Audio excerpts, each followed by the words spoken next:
it's Nikki. So today I have a couple of things going on. Now I'm in the middle of this Halloween costume and it's been absorbing my life, so I'm still working on that.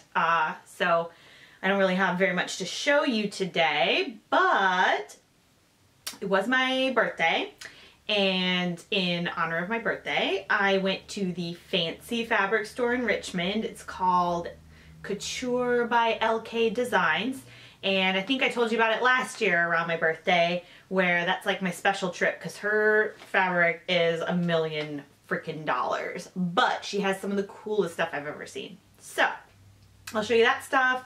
I also, while I was in Richmond, went and picked up a few patterns, but yeah, I think Vogue was on sale, and I think, what do I have in front of me? I have some Vogue, some New Looks. I think Butterick was on sale too, but, oh, maybe, you know what? Yeah, maybe it should be out here. Yeah, just Vogues and New Looks. And then I also have some patterns here that my dad and his wife sent me from thrift stores that they picked up, so I'll show you those as well. And then also I will deliver my much anticipated Big Four versus Indie. I don't want to call it a rant. It might get a little ranty, but I think it's more of like a debate. And spoiler alert, I am dead in the middle of it. So we'll get into that in a minute. For right now, this is the Hadley top by Grain Line Studio. I love it. Although this was like a test one, and so I didn't pattern match, and I probably should have. So yeah, and I'm just wearing some work leggings with it because I couldn't be bothered to put real pants on. So there we are. Okay, so let's get into it. I'll show you the patterns first. So I saw someone bought this. I can't remember who it was. Someone bought this New Look pattern, and it's New Look 6530. And I have overlooked this pattern before, but then I really like that buckle on the side of view, I think it's view A. Yeah, I really like the buckle on the side. I thought that was like a cool design detail. And yeah, and I like that curved hem and everything, so we'll give that one a try. And then I got this New Look 6402, and I got it for the two tops. They're really simple tops. I think V-neck. There's a V-neck and a boat neck. I really like, although it doesn't look like it now, I like a wide neckline. I almost like it as much as I like a low cut neckline. So it's kind of a toss up for me which one I like more. But yeah, that's kind of what my style is. So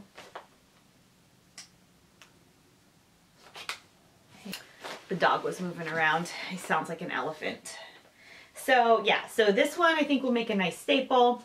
And I know that you can just take any old shirt pattern and draw in a new neckline, but for a couple of bucks I'd rather just have someone do it for me, because that's how I roll. And then they're all mixed in here together, so I'm gonna put these ones okay, so then I got this New Look dress. Why did I get this? There's a lady, and she does have a YouTube channel. I think she mostly does like Baby Lock sponsored videos, but she also has a blog, and I am at a loss for her name right now. If anyone can think of it. Anyway, she made this dress right here in green, and it was absolutely stunning. I know, look, I cannot possibly be the only one who read her blog. Someone has to know her name, but she does fantastic work. She always looks like $1 million. So I thought she did a really good job on this dress, and I thought it would be really, really cool for winter. And I've been thinking, normally I don't really wear dresses in the winter, but I was thinking maybe I want to. We'll just do a style change, guys. Just right in the middle of my life, just change everything. I think that sounds like fun. Okay, so then I have this very easy Vogue, and it's almost like a coat dress. And I totally dig it. I actually have a dress that's similar to this sleeveless one, and it's ready to wear, and it's like a Calvin Klein ready to wear. I got it at Marshall's, and it's a little bit snug now, but it's basically very similar design lines. And I remember it being, when it fit me perfectly, I remember it being a really flattering shape on me. So just an A-line, princess seam A-line dress. So, but I think this long sleeve version would be cool for the winter. So I got that. That's Vogue 8992. I have Vogue 9267. I liked this view down here. So that slim pencil skirt shape with the long sleeves, and it has like a V-notch neck. I don't know, I just kind of thought it was cool. I don't have any, I mean, it's not high up on the list of priorities, but it might be one day.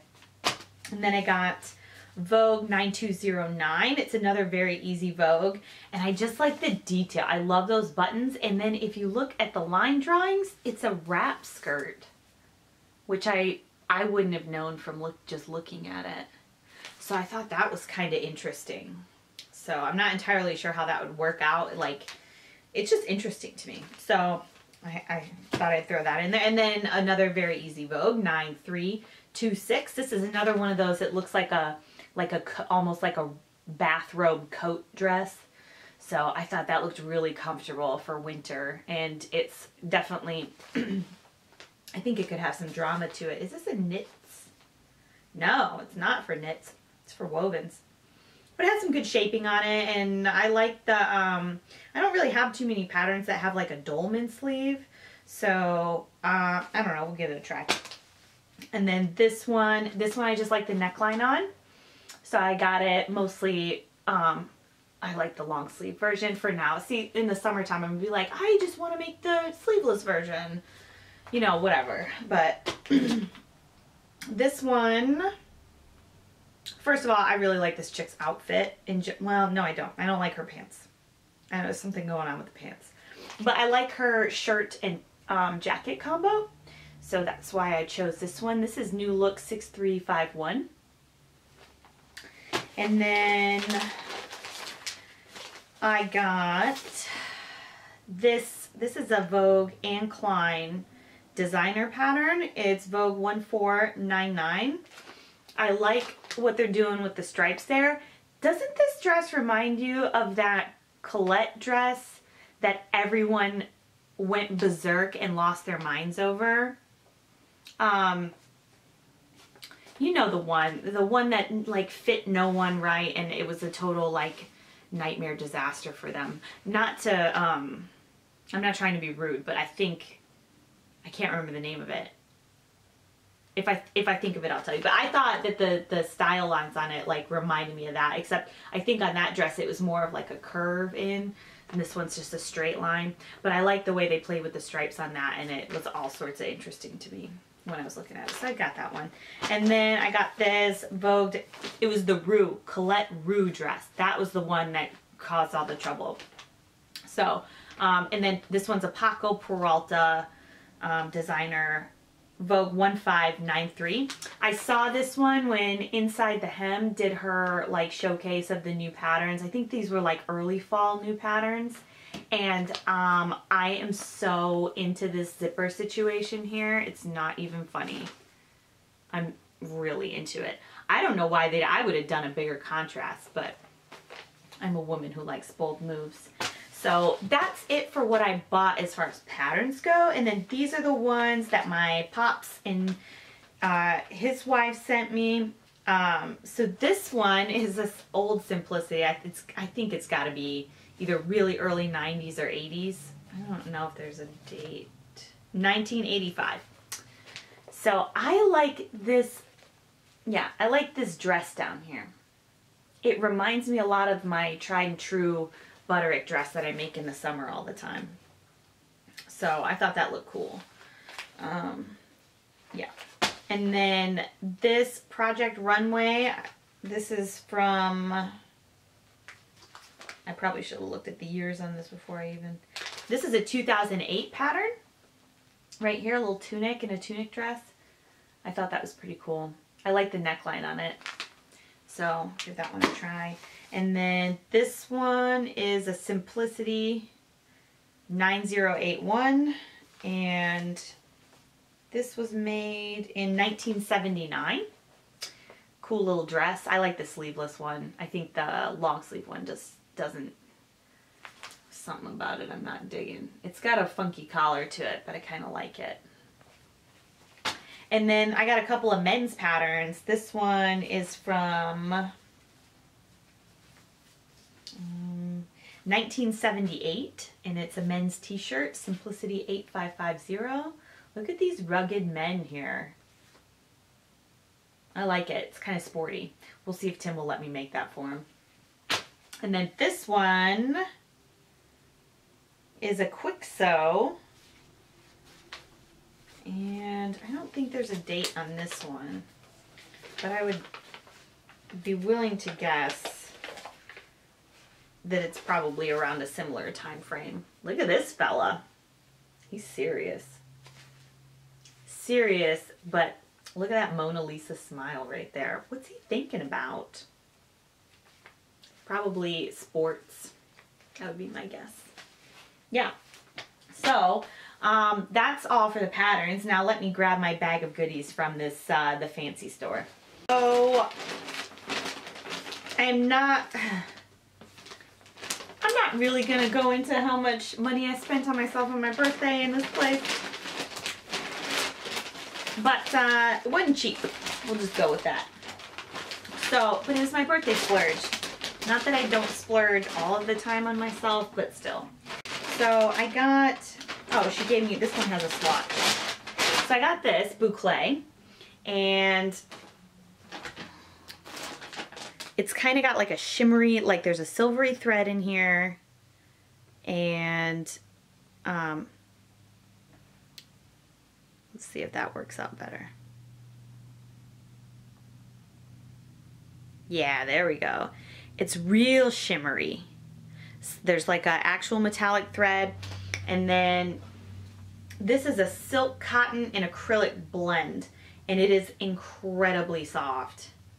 It is so soft. Oh, it feels so nice. I love it. So I got that, and then there's that one I got 3 yards of. And then this was on sale for $10 a yard. I do remember that. This is a silk something. It wasn't labeled. It was silk something. And it's like a giraffe print, green and white giraffe print. And I just thought, oh, that would make a nice lining for some sort of jacket. But I don't know. I mean, I guess it's kind of opaque enough for a top. And I got either 3 or 4 yards of this. I think it was just 3. So I have that. And then I have, this is a linen, and I actually have some of this that I bought from her right here, and I have it in the teal colorway, and then this one is in the red colorway. And it's got like a really nice sheen to it. Let's, come on. Focus. There it is. It's got a nice sheen to it, and it's got a really pretty drape to it. It's not like stiff like linen can tend to be. It drapes really nicely. So that's my birthday treats for now. So let's talk about this. You know what? Let me get my wine. One moment. Okay, I've got my wine, guys. Let's talk. So let's talk about indie versus big four. So here are my thoughts on that, and I'm gonna try to be chill about it. I think that they're both good and they're both bad in their own kind of way. So this frickin' facing on this damn thing, I'm gonna sew it down. These wrist facings, why? I don't need a facing on my wrist. I need to recover my zen. Okay. I have mostly big four patterns. And I think a lot of the time, this big divide that I see where people are either sewing almost all of one or the other, I think it has a lot more to do with geography than anything else. So I get it. So I live in America. We have access to really, really cheap big four patterns. If you live in America and you are paying full price for these patterns, I can't understand you. Like, there's no reason for that. They're on sale on their own website. So even if you don't have access to like a Joann's or a Hobby Lobby or whatever store that sells patterns and has pattern sales, like even on their own website, they're on sale all of the time. So there is no reason to pay full price for these bad boys. Because if you do, I mean, you're looking at like, you know, like $20 for a Vogue pattern and like 12 for, you know, a Butter Egg Simplicity. The new looks I think are like $3 all the time.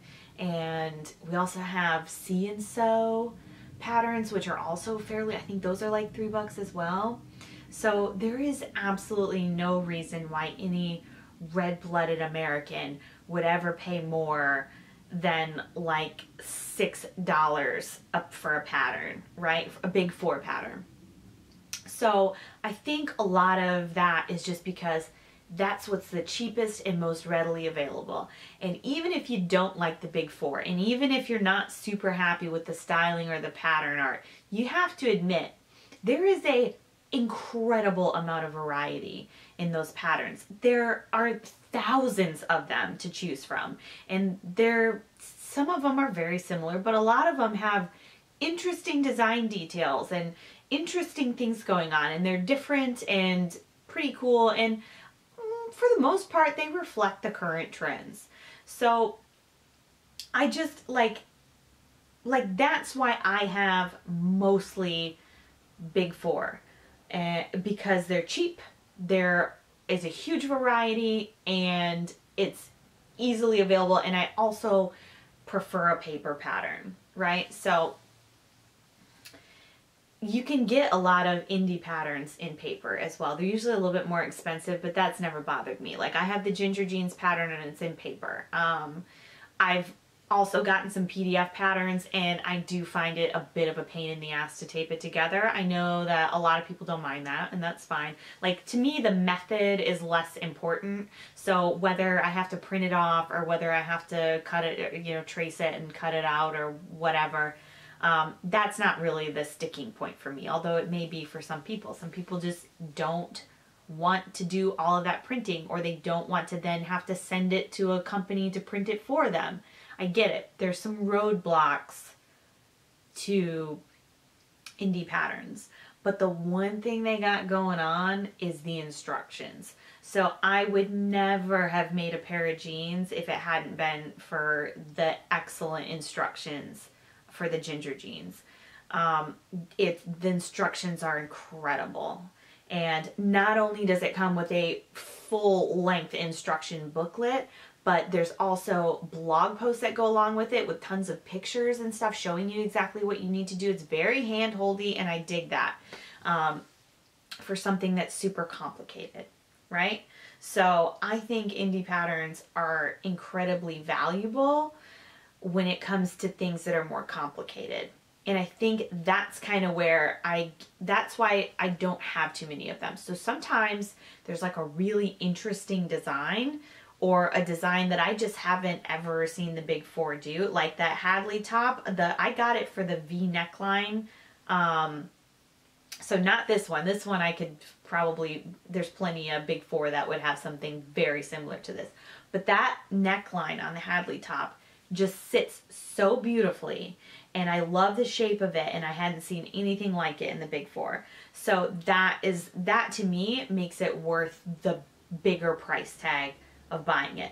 Really good instructions and really interesting designs. So I mean, if that's what's happening, if that's what they got and I can't get it in the big four, then yeah, I'll take it. So I just don't understand why we all have to get into camps about it. Like, why can't we just do what we do?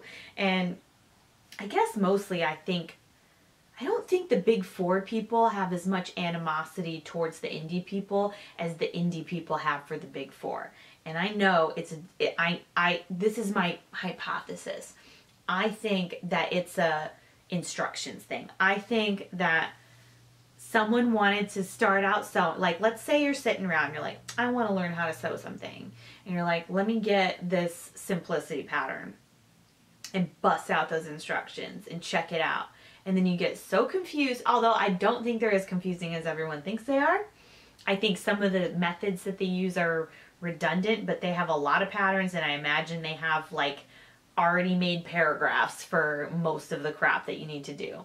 So I just feel like if you're a beginner, yeah, maybe you start with indie patterns just until you get the hang of it, and then you can switch to big four because they're, you know, cheaper and more plentiful. Cheaper for Americans. If you are one of my sisters in another country where big four patterns cost the same amount, then it's anyone's choice. I mean, at that point, there's absolutely no reason to get one over the other. If anything, I could see why indie patterns would be way, way better, because not only are you paying the same price, but you're getting all of the extra instruction that goes along with it.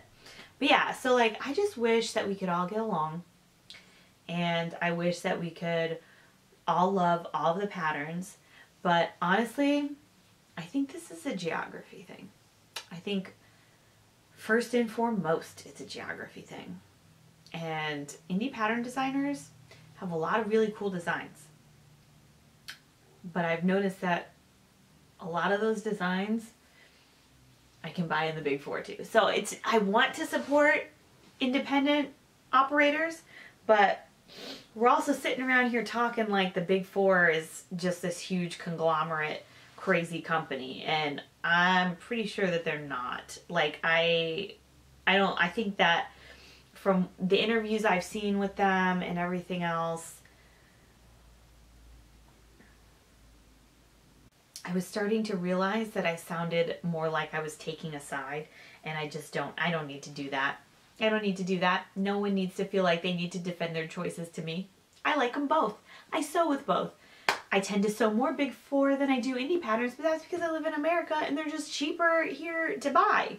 So, and there's a million of them. So yeah, so instead of doing Rant, you're just going to have to be happy with my patterns and my birthday fabric and this little nonsense here.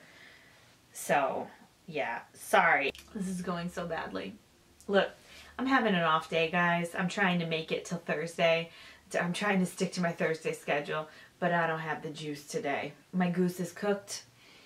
I got a lot on my plate, and I just can't perform today. I'm sorry. I beg your forgiveness. So, I'll do better next week. Okay. Bye.